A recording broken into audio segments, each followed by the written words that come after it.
and welcome to Chicago Reacts. My name is Lauren, and today I am watching a Christmassy episode for Christmas. And this is a big Tugg video, a horrible origins of Santa.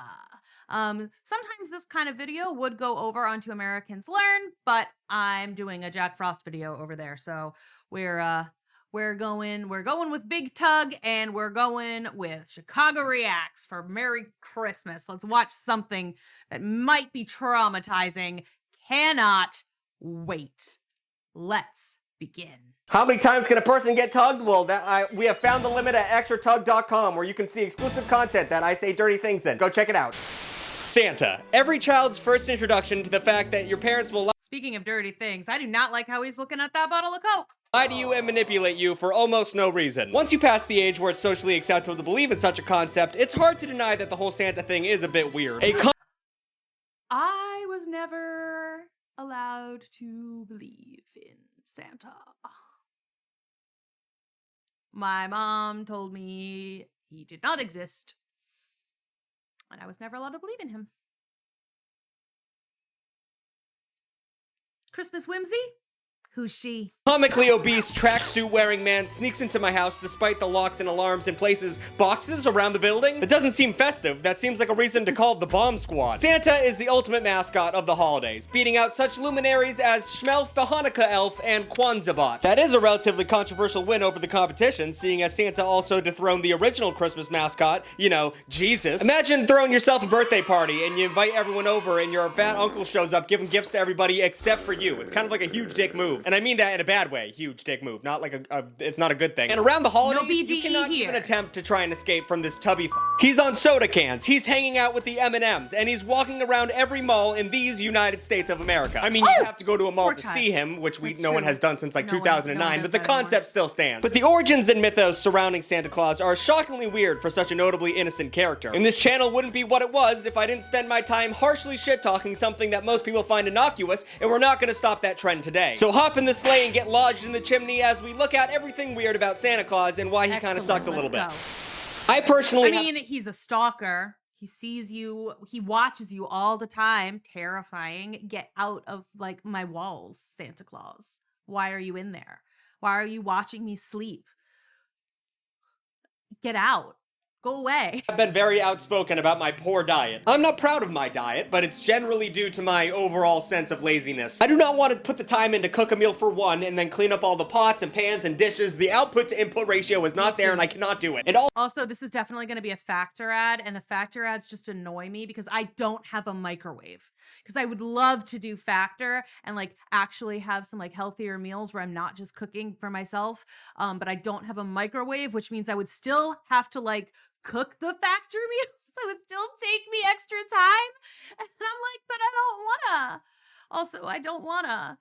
Because I used to do like the Every Plate or the HelloFresh, but then I found out that HelloFresh like mistreated its workers so much. And then Every Plate was owned by HelloFresh. So it's basically the same company. And I was like, oh, well, I can't use that anymore. That's unfortunate. And then I don't know about Factor. I haven't done the research on Factor. I have no idea if it's owned by the same people or not. But I do know that all of the YouTubers are like, you just put it in the microwave for 2 minutes. And I'm like, I don't have one. So I would still have to cook. And that defeats the purpose of Factor. So I eat a lot of cheese and turkey sandwiches. Also, I'm a terrible cook. I know how to make like 3 things and they're all pretty mid. But what if I told you that you could get chef-prepared meals, never frozen, shipped right to your door and ready to eat in 2 minutes? Oh, you already know about Factor? You already know about their ready-to-eat meals? I love that I like went on a whole rant about Factor. I'm not sponsored by Factor, by the way. But I know all about it. I will go on a long old rant about them. I don't know. That wasn't really necessarily a glowing recommendation for them. Talked about that before? Well, I'm gonna still talk about them because they pay me to, but it's gonna be fantastic. As I said, Factor makes healthy, delicious meals and sends them to you with a flexible subscription plan. They have tons of options, including Keto, Calorie Smart, Gourmet Plus, and several others. I did an ad for them last year, and I'm still subscribed to them because, honestly, it's really convenient, and also, I can't believe how delicious the meals are, even though they're healthy. I always attribute healthy things to taste bad, but they figured it out. It's delicious. Plus, all you gotta do is pop them in the microwave, and they're done. No cleanup. Just, yeah, I'll I'll take 1,000 of these, please. These yummy, yummy treats. And it's not just dinner options. They also have like breakfast options and smoothies and delicious midnight snacks. They do a good job. They try hard to make sure you don't get bored with what they bring to the table. And they got new stuff every week. So if any of this entices you, head to factor75.com or click the link below and use code BIGTUG50 to get 50% off your first Factor box. And also you get 20% off your next month of orders. So that's again, BIGTUG50 at factor75.com to get 50% off your first box plus 20% off your next month orders. So that's a whole bunch of things you're getting. I enjoy this service. It caters to every aspect of my broken life. Thank you, Factor, for making things easier I and only healthier had a for the microwave. laziest person on earth. So the strange Santa Claus origin story has been manipulated. I also don't have space for a microwave. Like we have a toaster oven and we love the toaster oven, use the toaster oven for everything all the time. But sometimes it'll be nice to have a microwave. Over the years, thanks to things like children's books and Tim Allen and whatever the Rankin and Bass was doing in the 60s and 70s. I actually just watched Santa Claus is Coming to Town for the first time since my childhood, and it's a lot. It's a lot, that movie. Like, poor animation and superfluous music numbers aside, there is a strange lack of Jesus in the story for most of it, followed by a sudden 3-minute concentrated dose of Jesus out of nowhere, and then back to no Jesus at the end. It was some pretty serious sensory whiplash for a holiday classic. But the real... I don't remember a lot about that. I remember the put one foot in front of the other. That song where he taught the old man how to walk. I remember that. Origins of Santa are based on a Greek bishop from 1,000,000 years ago who was famous for giving gifts. That's right, Santa's real last name is Clausidopoulos, and he enjoys cookies wrapped in olive leaf. One of this Greek bishop's biggest flexes was throwing a super devout Christian dude a pity dowry so his daughters could avoid working as prostitutes. How Christmassy, how always charitable, the old Saint Nick. Then, because humans can't help but, muddy the waters of the narrative over thousands of years, the story gets a little bit more complicated. By the 15th century, the bishop's story was mashed up with a few other versions of an old guy who made Jesus' birthday all about himself. And also, adding to the shit show, the Christmas time around the year became known as hog season. And yes, it involves pigs and penises. Historically, this is where it was common in Old England to gorge on food and beer and have wild sex, as long as you weren't one of those lame-ass Puritans. Go buckle your hat, you pussy. During this time, the area came up with great traditions like wassailing, which essentially was going to door begging for food and drinks. Something that the Nordic people still do, even though it's an old, outdated tradition, but, free food and drinks, whatever. You get. I mean, dude, we do that on Halloween. Just saying. we do that here too, just not on Christmas. And although some people, I think for the caroling, they'll still go caroling and kind of hope that they get hot chocolate or something out of it. There was also England's Father Christmas, a big fat party animal who brought the Christmas cheer, as well as the Dutch Sinterklaas, more directly based on St. Nicholas. And quick aside, Chris, could we throw up the spelling of Sinterklaas on the screen? Thank you. The Dutch are a ridiculous people. Eventually, the Dutch name was translated to English phonetically as Santa Claus, which personally I love. Not in like a it's a good thing they did that kind of way, just like nothing makes me laugh harder than like a white guy showing up to a place and just trying to sound out whatever the f***'s going on around him. Like a Dutch guy came up to an Englishman and said, Sinterklaas, and the English guy was like, Santa Claus? I think he said, write Santa Claus down, make that what the word is forever. What is this video about? Right, Santa. Okay, so with all these fun traditions boiling up over time, the Christmas season slowly became somewhat of a class war, which is a weird left turn. The wealthier people wanted the poorest to stop treating Jesus' birthday like an orgy where everyone is eating giant turkey legs and instead focus on a quieter, family-focused celebration. And while all that was going down, finally, a fella named Washington Irving hit the scene. Irving created a fleshed-out version of Santa that we would all come to be familiar with in a satirical book about New York Dutch culture. And we all know this book as The Night Before Christmas. And actually, the book is called A Visit from St. Nick. I'm not going to blame you for not knowing that. I didn't know that before I researched it. But in the book, the Christmas feast included presents, the stockings, all the wholesome shit. And also, Irving wrote that Santa was a fatty who smoked a gigantic pipe to calm his upset tummy, which I think was a stereotype of New York Dutch at the time, so it's just... I had no idea it was about... I mean, maybe we should have put this on Americans Learn. I had absolutely no idea that it was supposed to make fun of the Dutch. Crazy that what we think Santa is today is just from a guy talking shit about a group of people he thought was annoying. It's like a racist... Santa's racist, everybody. Woke moment. A Visit from St. Nick, or The Night Before Christmas, or whatever, was published in 1823, and it had a lot of notes you know about. It described all the reindeer for no reason other than filling pages, I'd assume, and he also felt the need to describe St. Nick as chubby and plump, and he also said his belly was shaking like a bowl full of jelly when he laughed, and that one descriptor has f***ed me up since I heard it. And Yeah, that's also, pretty there's the messed issue up. of Santa having a whole team of unpaid labor in the elves. We don't talk about this enough as a nation. Like, he just has elves? Does he own them? What's going on here? Like, I don't want to overthink the concept of Santa. It's for children, but even children have some semblance of a sense of, fairness. The only way I can assume this isn't wrong is if the elves are bred to work. Like, in the sense of, like, when you have a farm dog, like an Oh, Australian okay. Shepherd. I was like, excuse you, what now? I was like, they're getting given house elf vibes. Like, they think that all they have to do, but he's thinking like a collie or something, where it's like, if they don't have a job to do, they're going to lose their minds. And if it doesn't work on a farm, it's gonna get really upset. So, like, maybe the elves need this. Maybe they need to make toys all the time or they'll start getting depressed. But also, like, the elves can talk. So, like, I assume they can, if they were upset, they would say something, right? I feel like Santa wouldn't be upset if they tried to unionize or, let their feelings be heard to the big Santa himself. I'm sure Santa believes in unionization and democracy. I'm sure he's not sending the lippiest elves to the forever shed in the back of the factory. I'm sure he's cool about all this. Actually, now that I'm looking closer, it says... I mean, I did just watch a commercial or like a skit, a Key and Peele skit, I think. Not Key and Peele. A skit with Key wherein Santa was a communist. In the visit from Saint Nick that Santa himself is an elf. He is an elf.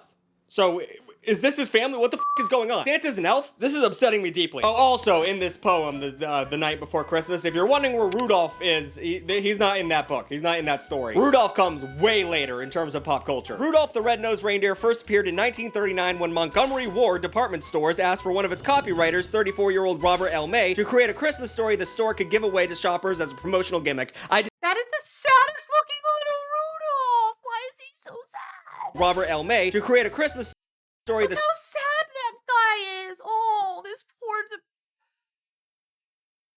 I feel so sad for this reindeer. I mean, I always did, because Rudolph, it's a really depressing story. I've been seeing like a meme that's going around right now that comes back, I feel like. It's like your differences will be mocked until they can be exploited or something, of that nature. But it's like, the store could give away to shoppers as a promotional gimmick. I did that all in one take. Let's go. But also, I do want to note that World War II started in 1939, like 2 months before Robert L. May wrote about Rudolph. And Rudolph and Adolf are pretty similar. And there might not be no literary connection between those two things, but I just had to mention that. The lore of Mrs. Claus is also an all-over-the-place shit show. Historically, she's the supportive wife in this notably childless marriage. And I guess you don't need kids to work on the farm when you've enslaved your entire family into eternal labor camps. Wait, is she also an elf? Has that been confirmed? The wife of Santa Claus is first mentioned in the short story A Christmas Legend by James Reese in 1849, a Philadelphia-based Christian missionary. The Naughty and Nice list is another outgrowth of the surveillance state that Santa owns and maintains. Something weird going on with this childless adult being the ultimate authority of moral judgment over the youth of this world. But this one's pretty self-explanatory. It's just like a lie people were telling kids so that you can tell them to sit down and shut the f up for just 2 seconds. Oh my god, Santa's not gonna give you anything. But the first mention of it doesn't come up in books and songs and stuff until 1939 when they wrote that Santa Claus is Coming to Town song. So until then, it was just a bunch of adults collectively but individually lying to their children. Kind of like how all those ancient cultures built pyramids without consulting with each other. Like, it was just... That Bass Pro Shops pyramid, by the way, absolutely terrifying to just like up here. I was on an Amtrak train and I was going from Chicago to New Orleans, right?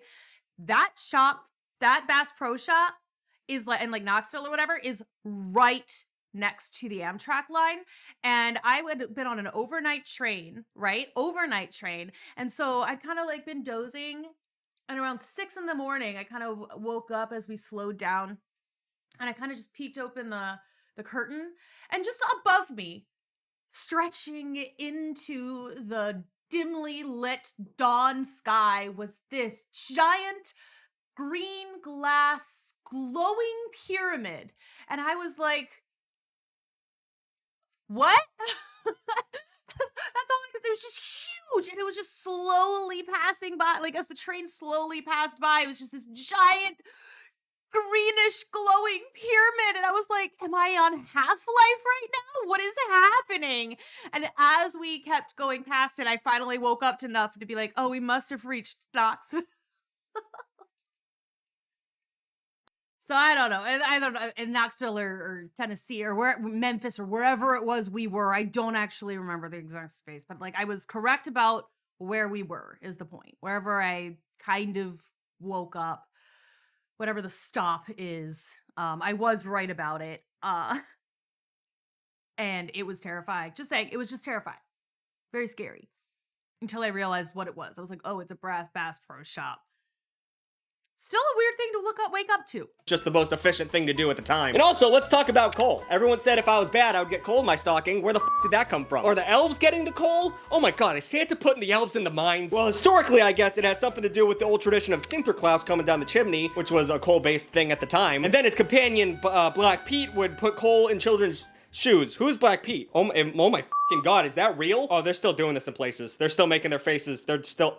Okay. I think we have to talk about the fucked up parts of Santa right now. So Santa is connected to some pretty unsavory characters in a bunch of different mythologies across this world. Now, these characters are from a different time, so I'm not gonna judge harshly people from an era where they didn't know about toilet paper. But that being said, people who still rock with these characters are weird and should fucking not do that anymore. Not all these characters are bad. I mean, there's Krampus. I love Krampus. Krampus is cool as hell. You might know him for that horrible horror movie they made a while ago, or if you're cool, that episode of American Dad where they got Charles Bradley to sing in his character. Despite an effort to ban him from the Catholic Church, Krampus has been a popular character in Christmas history. He's a half goat, half demon that, according to European legend, punished misbehaving children by beating them with sticks during the Christmas season. Now, why would a powerful demon use sticks to beat children instead of, you know, his horns or black magic? I don't know. I'm not Krampus. Some have argued, however, that depictions of Krampus have been anti-Semitic at times, which you can kind of get that from this image. But if you think that's a stretch, then you should look at Zwart Piet, or how I have referred to him earlier as Black Pete. That's holy shit. He was an assistant to Santa who helped give out gifts, and I don't know how much I can show of Black Pete, if I'm being honest. Chris, I'm gonna leave it up to you to toe this line as best you can, because it's pretty fucking racist. His original illustration depicted him as a black Moor, which led to nearly a century of white people doing blackface in public. Holy shit. To this day, motherfuckers in small European towns are blackening their faces in celebration of Black Pete and just watching their future politician careers crumble before them. I also have to... I never heard of Black Pete. Mentioned farmhand Rupert, a Germanic folklore figure known for beating and abducting disobedient children. Actually, like a majority of Santa's side characters are mostly about f***ing up kids, now that I'm... I love that Rupert... I've never heard of him. I've heard of Krampus. It's like, it's cool when it's like a monster who does it, but then if it's just a dude, it's like... a little sus, brah. La Bafania, a Spanish witch who eats kids. Marie Louise, a horse skull that walks around nipping at children, which is crazy. And then we have Grilla. The horse guy you give drinks. Not gorilla, Grilla. Does anyone understand that reference? I do. Yeah, I do. Yes. Yes, big Tugg. It's a Witchlight reference. Like damn big Tugg. I understand. I do understand that reference. I understood that reference. Whatever, this parade of freaks was obviously serving as a foil to the benevolent, jolly old Saint Nick. He obviously assembled a gallery of rogue child abusers to make himself look better. And I think we should tally that up as another mark against Santa Claus and all the crimes he's committed throughout his lifespan. Literally nothing about Santa Claus makes sense, but to the kids who just want gifts, does any of that really matter? When you think about it, no holiday mascot makes sense. I mean, the Easter Bunny is a dangerous cryptid. At the end of the day, Santa is so ridiculous that I feel like most children figure out he isn't real by the age of like 6. And then for the rest of their adolescence, they have to keep up appearances and believing in this dude so they still get free shit around December 25th. Did you believe in Santa as a kid? No. When did you stop believing in him? Write it down in the comments down below so I can boost my algorithm and also read all the comments when I realized I asked a question at the end of this video at 2 a.m. a week from now in my underwear. Like, comment, and subscribe. New videos every Saturday and Wednesday. And thank you for the extra Tugg for supporting me over at extratugg.com. Head to extratugg.com to find out all the goodies you're missing out on, as well as videos that I can't post on YouTube because they're so dirty and raunchy. Thank you so much. I need to fill time while the names go up because there were way more names than I ever expected. There's so many people that are flying across this screen right now, and I thought it was gonna be like a 5-person thing. Have a good one, everybody. How many times? Okay. Oh, that was fun. I watch him on my own a lot. I have fun with his videos. I hope that you all liked that. I enjoyed that. Sorry about my long ass tangents. Thanks so much for watching. Merry Christmas, and I will see you in the next video. Oh, and don't forget to like the video if you liked it, and subscribe, and comment here too. Did you believe in Santa Claus? Let's go.